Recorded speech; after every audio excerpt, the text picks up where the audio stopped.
வணக்கம். ருத்ராட்சத்தை அணியும் போது கடைபிடிக்க வேண்டிய விதிமுறைகள்.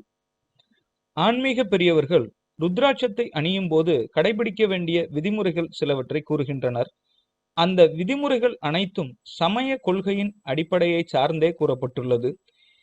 இந்த அற்புத மணிகளை மாதவிடாய் காலங்களில் பெண்களும், சாவு சடங்கிற்கு செல்லும் போது தம்பதியர் உடலுறவு கொள்ளும் சமயங்களிலும், புதிதாய் பிறந்த குழந்தையை காணச் செல்லும் போது அணிந்து கொள்ளுதல் கூடாது. அதோடு ருத்ராட்சத்தை அணிந்து அசைவ உணவினை உண்ணக்கூடாது. மேலும் ருத்ராட்சத்தை அணிபவர் அதனை மற்றவர் காணும் பொருட்டு அணிதல் கூடாது. அதனை பிறர் தொடவும் அனுமதித்தல் கூடாது. தினமும் மந்திரம் கூறி திருநீரிட்டு அதை அணிந்து கொள்ளுதல் வேண்டும். குளியலுக்கு ரசாயன சோப் உபயோகிப்பவர்கள் ருத்ராட்சத்தை அணிந்து கொண்டு குளிக்க